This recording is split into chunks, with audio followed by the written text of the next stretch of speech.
A healthier, happier life begins here. Welcome to Mercy Moments, a podcast by Mercy Health in association with True Chat.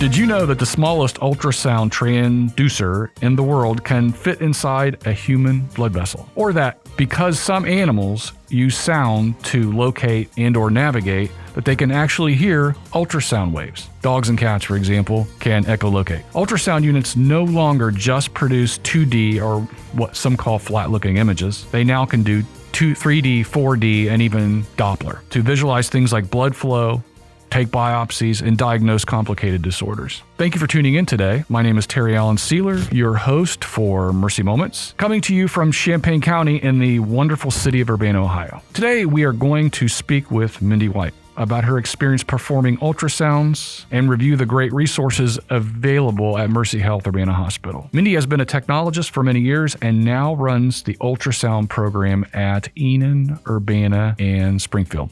Welcome, Mindy. Thank you for having me. So tell us a little more about yourself. I have been a technologist for around 25 years. I originally went to X-ray school, and after that went on to ultrasound school. I went to Kettering College of Medical Arts. After school, I started my career at Mercy Hospital, spent some time at Community Hospital, then the merge happened.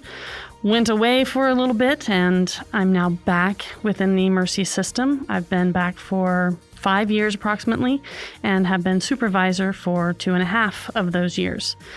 Within ultrasound, there are subspecialties that you can take additional testing to be registered in, and I am registered in 4 of those modalities, and can do pretty much any ultrasound exam except for hearts, which we do not do within our department in the Mercy system. I tell you what, it's amazing how much ultrasound's changed in the last couple decades. I was telling somebody the other day that when I first started, we were pretty much just handing cups of barium to physicians, and now we have ultrasound and CAT scan and MR and nuke med, and I mean, it's just amazing. In your experience, what are some of the challenges that currently we have in ultrasound? Probably one of the most prominent challenges is, unfortunately, as a society, we are a growing society. Right. So our patients are tending to be bigger, a little less mobile. So it is harder to image that, but the technology is improving every day, and we get better penetration and we get clearer images, but it still is a struggle from that standpoint. Also, ultrasound, we don't just sit at a computer and type on the computer. We have to lean over the patients. We have to turn and twist, and arms above the head, arms below the shoulder, scan from all different positions, and Right. It can definitely be some wear and tear on the body. So you hit on the whole idea of technology, and how has ultrasound changed in that regard? Well, 25 years ago, the machines were much bigger, much heavier. The transducer, which is the part that you hold in your hand that actually makes contact with the patient, those were heavier and bigger. Now things are just getting smaller and lighter, both to help the technologist, but also to be able to go to the ICU unit, to go to the interventional suite if they need access. It allows us to go more places with more. You know, and that's been my experience as well. Even before my time, when you only had basically X-ray and fluoro, you wringed every little bit of technology that you could out of something. Like the X-ray views in diagnostic X-ray didn't change much in 50 years. But one of the biggest challenges is that it seems like before we even perfect or get complete use out of the existing technology, they come up with something better. So in many ways, it's very IT intensive. So that's also a challenge. But yeah, it's amazing to think how much even the probes have changed in the last 20 years. So in your experience, where do you think ultrasound's going from here? I think the sky's the limit. I think society as a whole, when they hear ultrasound, the only thing they think of is babies, pregnancy ultrasounds. Right. Because that's what's gotten the most attention.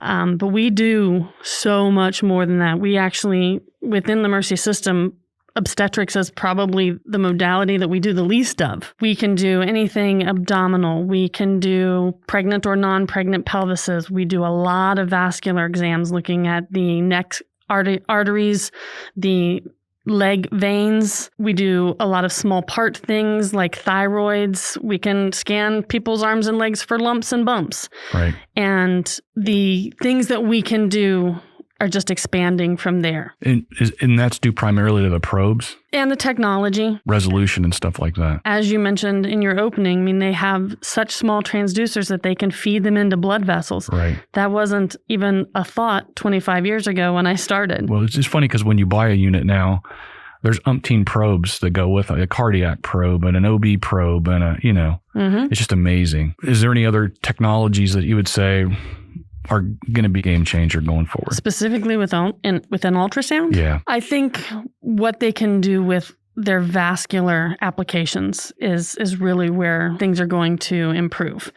So many people who have heart disease or vascular disease, I think they're going to be able to diagnose these folks sooner and more accurately, right, and help with getting diagnoses sooner and prevent things like amputations and bypass surgeries and kind of catch it on the front end instead of on the back end. And those technologies are a lot less invasive than what we've traditionally used. And there's even talk that at some point the machines are going to have AI, so they will be assisting the providers in diagnosing the patient. It's just amazing to me. So what do you find the most rewarding? The thing about ultrasound is it is very technologist dependent.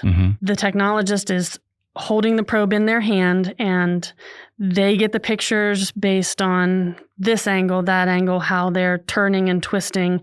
And so anything that the radiologist gets image-wise is solely based on what I give them, right, or any of us give them. You can take 15 pictures of a gallbladder, but if none of those pictures show a gallstone, then the doctor doesn't know about the gallstone. Right. So the responsibility that we undertake as ultrasound technologists is very large. And I like having that extra responsibility and being able to be the first step to catch an abnormality, not just taking pictures and sending it to the doctor. I get to see it. I know what it is. I explore it and then give it to the doctor, and then they take it from there. It's not just me positioning the patient like this, taking these exact pictures. They get what I give them. And I like being the first one to know that there is something going wrong with the patient, or that there's nothing going wrong with the patient, hopefully. That's actually a good point because, from television and stuff, a lot of listeners get the impression that you just hand off images, and that's not the case anymore, that it's truly a team effort. So, well, if you watch TV, only the doctors do the ultrasounds. Right, exactly. Yeah, the doctors do everything, but no, we are a very skilled set. We have to go for training specifically for ultrasound school, and it's not for everybody. Fair enough. All of True Chat's podcasts pursue a common goal: to educate people by providing honest, open, and respectful conversations. To learn more about Mercy Moments, listen to the recap at the end of the program. To find out where you can listen to us and to engage with our program, please visit us at mercymoments.org. Before the break, we talked about technologies in ultrasound and where that was leading us. And let's talk a little bit about that. Specifically, from my experience 20 years ago, and I'm talking from a CAT scan perspective, we might have had 10 or 15 exams to do, and now it's expanded to hundreds.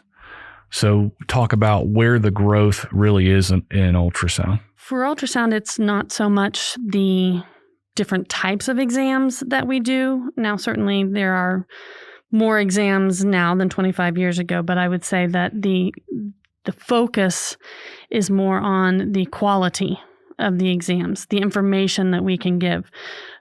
Before I started in my career, they used to have what was called B-scan, which the transducer, the part that touches the patient, was on an arm and it just went over the body quickly and you got this chunky black and white image. Right. And now with technology, there is so much more that we can see. The multitudes of shades of gray and the penetration, the quality of the images and the information that you get from these exams has just grown exponentially. It used to be back in the day, was there a mass or was there not a mass? Now we can, what is the size? Is it fluid filled? Is it solid? Does it have blood flow to it? Is it deep? Is it superficial? So much information that we can give them now that was not possible 25 years ago. And I only see it getting better. They keep adding in those transducers, they're little tiny crystals. And now there are millions of crystals in these transducers. So it's only going to improve and get bigger and greater. And we're going to be able to see more and diagnose better and be more accurate. And I think the sky's the limit with ultrasound. Also, what a lot of people don't know with ultrasound is, as I think you mentioned earlier, it is not invasive for the most part. The actual ultrasound, there are no needles, nothing is inserted to get the image. And so you just put some gooey stuff on somebody's belly or their leg and run a small machine over the skin. So the exam is comfortable for the patient because typically they're just laying down in bed. And it doesn't hurt. There is no contrast needed, so there are no needles. And the exams that we do can take as little as 5 minutes, or if you're looking at the arteries from groin to ankle in both legs, more along the lines of 45 minutes. But once again, the patient just has to lay there. They don't have to be in any uncomfortable contraptions. And if they're an inpatient and we go to do them in their room, they stay in their bed. I have even scanned people sitting in chairs. Right. Whatever is comfortable for the patient, we try and accommodate that if at all possible. So an ultrasound exam is an easy exam for the patient. It is non-invasive, no needles, and certainly less expensive than a lot of the other modalities. So a lot of doctors do like to use ultrasound for those reasons, at least to start. So how does color played into that versus, because I read the other day where, now there's color ultrasound versus black and white. You mentioned earlier that years ago, that's pretty much all you had is a grainy black and white image. So how does color play into that? What color is a representation of blood flow. Some people have heard the word Doppler. And without going into all of the physics, it is the movement of blood vessels, essentially. So with ultrasound, we can look at an artery or a vein, and we can put this color on, and it shows up as red or blue on the screen. There are varying shades depending on how fast or how slow that blood flow moves. The red and the blue determines which direction. And so being able to put an image to the flow can help the radiologist or the doctor determine if there is a blockage somewhere, if there is a narrowing. I mean, if there's a blockage and there's no color, that means there's no flow getting through there. If the vessel is red and at a certain point it jumps to yellow, that means there's some really fast flow going through that vessel. So on the other end of things, if you're looking at an organ, say the liver or even a breast exam, and you find a mass, we can put that color on to determine if there is blood flow to that area, because that would help a surgeon's plan if something has blood flow or does not have blood flow. That's all important information that the doctors need to have. So using color is very important for us to help the doctors with their diagnoses and for planning. Yeah, and with all that new technology, there definitely is a cost as well. I read the other day that a fully equipped ultrasound unit is close to $500,000 nowadays. Yeah, they're not cheap, but they're well worth the cost. Right. So I guess my point is that, I think the public's misconception sometimes is that, there's an endless amount of resources. And that's just not true. That to stay in the flow technology-wise, networks really have to be all in, and this is not something that we don't get up one morning and say, I'm going to buy an ultrasound unit. This is, you know what I mean? We have to keep up with technology and constantly reinvest in the community. And, I think about how much money Mercy's put in just to Urbana in the last couple of years between, new DEXA, new mammo, a second ultrasound unit, a second X-ray mobile, and at some point, maybe another CAT scanner.